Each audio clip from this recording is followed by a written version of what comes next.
Hello नमस्कार दोस्तों, हमारी आज की कहानी 10 महाविद्याओं में प्रथम महाविद्या काली की है।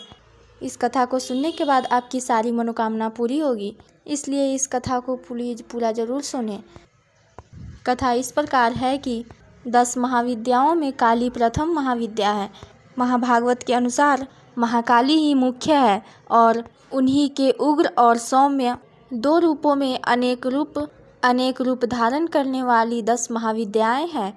दार्शनिक दृष्टि से भी काल तत्व की प्रधानता सर्वोपरि है, इसलिए महाकाली ही समस्त विद्याओं की आदि है, अर्थात उनकी विद्यामय विभूतियां ही महाविद्या हैं। ऐसा लगता है कि महाकाल की प्रियतमा काली ही अपने दक्षिण और वाम रूपों में 10 महाविद्याओं के नाम से विख्यात हुई। बृहत्त्रिल तंत्र में कहा गया है कि रक्त और कृष्ण भेद से काली ही दो रूपों में अधिष्ठित है। कृष्णा का नाम दक्षिणा और रक्तवर्णा का नाम सुंदरी है। कालिका पुराण में कथा आती है कि एक बार हिमालय पर अवस्थित मतंग मुनि के आश्रम में जाकर देवताओं ने महामाया की स्तुति की। स्तुति से प्रसन्न होकर मतंग वनिता के रूप में भगवती ने देवताओं को दर्शन दिया और पूछा कि तुम लोग किसकी स्तुति कर रहे हो। उसी समय देवी के शरीर से काले पहाड़ के समान वर्ण वाली एक और दिव्य नारी का प्राकट्य हुआ। उस महान तेजस्विनी ने स्वयं ही देवताओं की ओर से उत्तर दिया कि ये लोग मेरा ही स्तवन कर रहे हैं।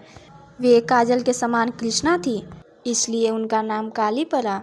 और दुर्गा सप्तशती के अनुसार एक बार शुंभ निशुंभ के अत्याचार से व्यथित होकर देवताओं ने हिमालय पर जाकर देवी सूक्त से देवी की स्तुति की।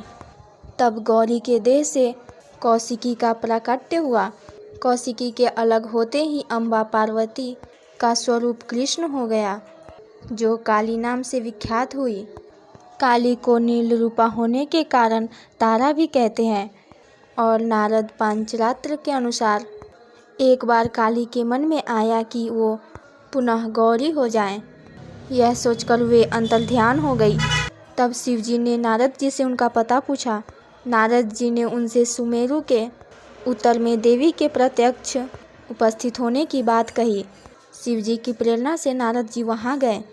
उन्होंने देवी से शिवजी के साथ विवाह करने का प्रस्ताव रखा।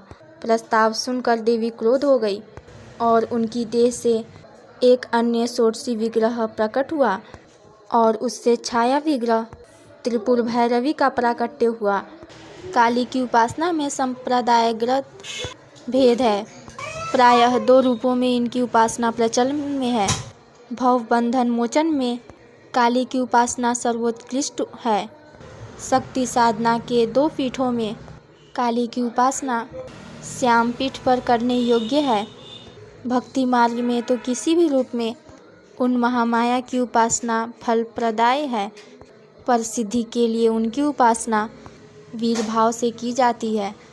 साधना के द्वारा जब अहंता, ममता और भेद बुद्धि का नाश करके साधक में पूर्ण शिशुत्व का उदय हो जाता है, तब काली का श्री विग्रह साधक के समक्ष प्रकट हो जाता है। उस समय भगवती काली की छवि अवर्णनीय होती है। पूरी कथा सुनने के लिए धन्यवाद। बाकी और भी 10 महाविद्याओं की कथा सुनने के लिए प्लीज़ हमारे चैनल को सब्सक्राइब करें। यदि आपको धार्मिक और पौराणिक कथाओं को सुनना पसंद है तो हमारे चैनल को सब्सक्राइब करें। पूरी कहानी सुनने के लिए धन्यवाद।